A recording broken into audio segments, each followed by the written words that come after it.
2025년 3월 19일 수요일 저녁 예배에 하나님께서 우리에게 주시는 말씀은 데살로니가 전서 5장 1절부터 6절까지 말씀입니다. 함께 봉독하겠습니다. 형제들아, 때와 시기에 관하여는 너희에게 쓸 것이 없음은 주의 날이 밤에 도둑같이 이를 줄을 너희 자신이 자세히 알기 때문이라. 그들이 평안하다 안전하다 할 그때에 임신한 여자에게 해산의 고통이 이름과 같이 멸망이 갑자기 그들에게 이르리니 결코 피하지 못하리라. 형제들아, 너희는 어둠에 있지 아니하매 그날이 도둑같이 너희에게 임하지 못하리니 너희는 다 빛의 아들이요 낮의 아들이라. 우리가 밤이나 어둠에 속하지 아니하나니 그러므로 우리는 다른 이들과 같이 자지 말고 오직 깨어 정신을 차릴지라. 아멘. 때와 시기에 관하여 쓸 것이 없다.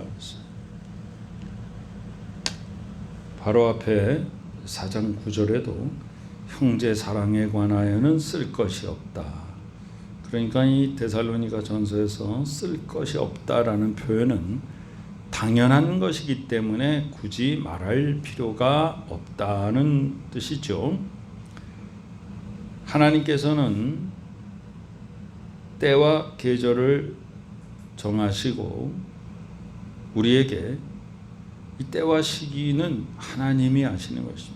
사도행전 1장 7절에 예수께서 말씀하십니다. 제자들이 그때가 어디냐? 때와 시기는 아버지께서 당신의 권한에 두셨다. 너희가 알 바가 아니다. 그래서 알 바가 아니다 그랬거든요.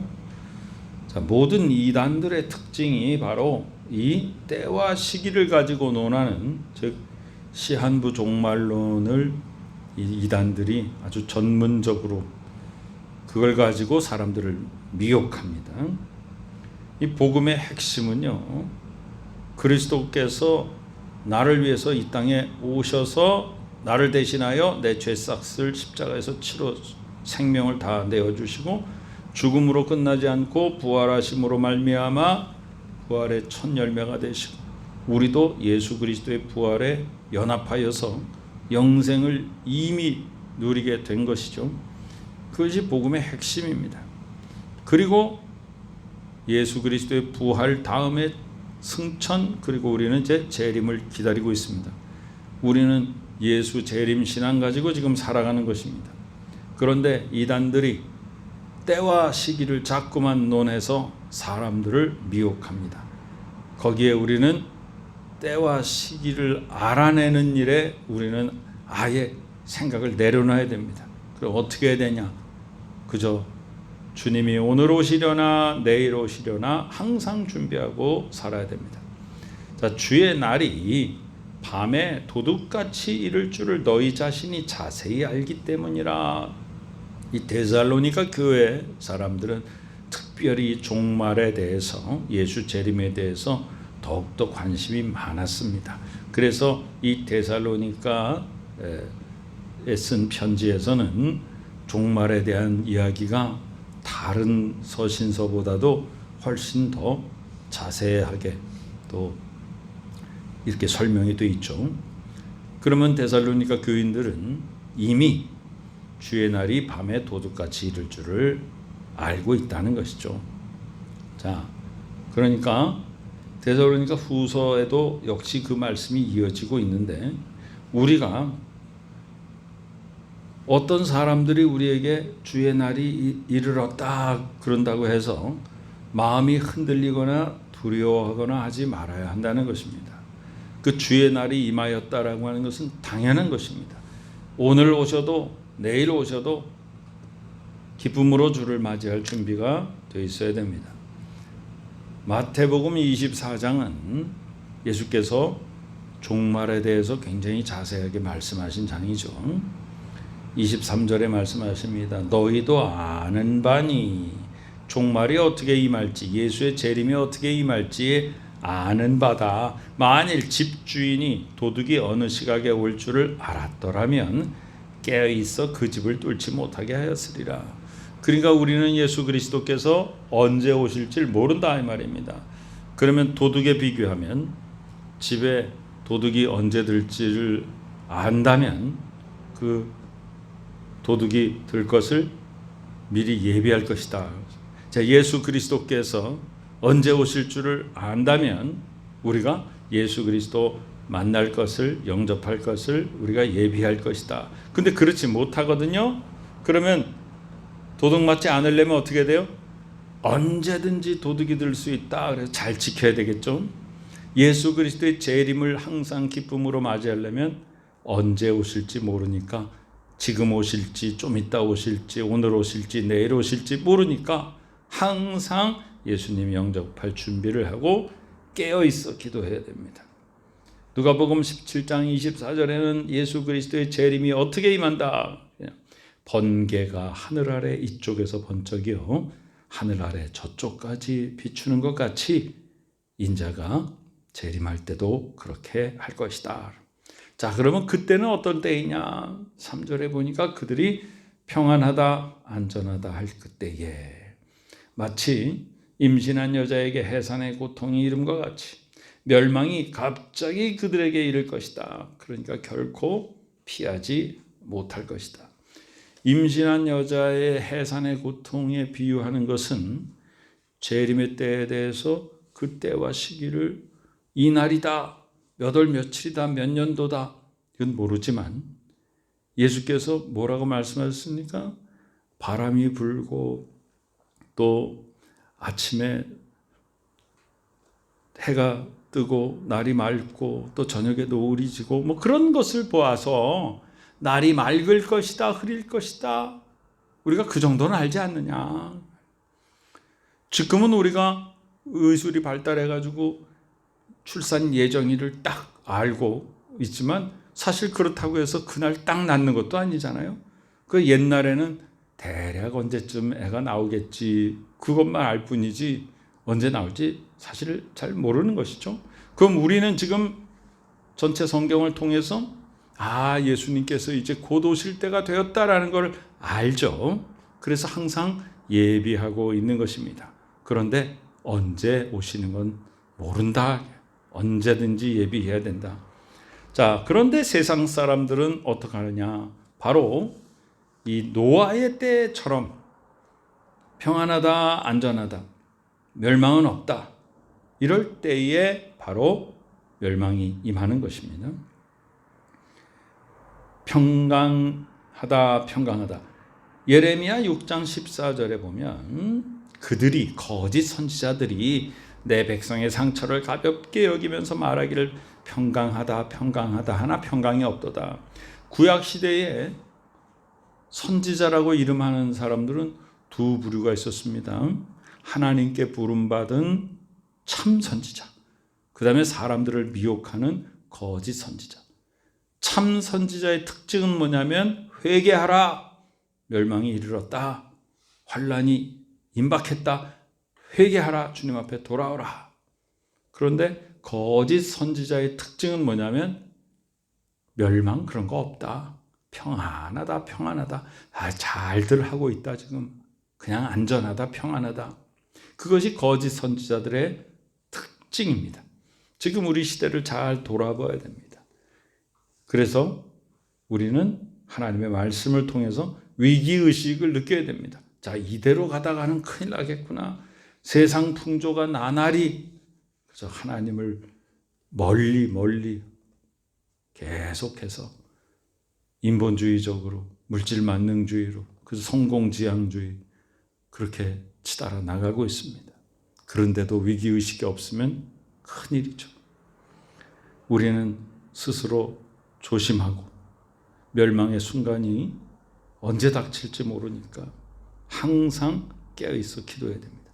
누가복음 17장은 예수께서 말씀하세요. 노아의 때에 된 것 같이 인자의 때도 그러하리라. 노아가 방주에 들어가던 날까지 사람들은 먹고 마시고 장가들고 시집가더니 홍수가 나서 그들을 다 멸망시켰다. 그러면 노아가 이제 홍수가 곧 임한다. 그 산 위에다 막 배를 만들고 사람들이 비웃습니다. 멸망했다가 이르렀다 아무리 얘기해도 그저 평안하다 안전하다 하면서 계속해서 세속적인 일들을 계속합니다.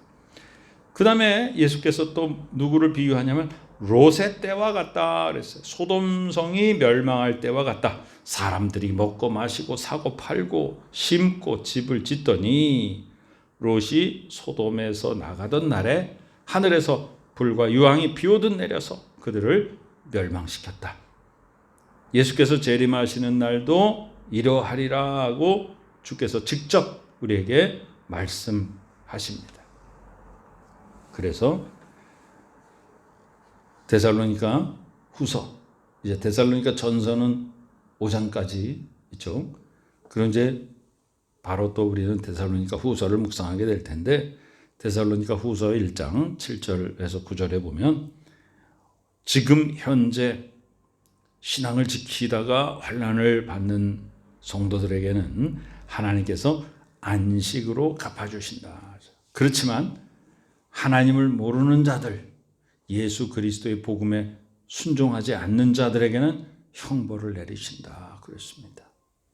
자, 4절에 보니까 형제들아 너희는 어둠에 있지 아니하매 그날이 도둑같이 너희에게 임하지 못하리라. 자, 그러면 도둑을 맞는 사람들은 누구입니까? 어둠 속에서 깨어있지 않은 사람들.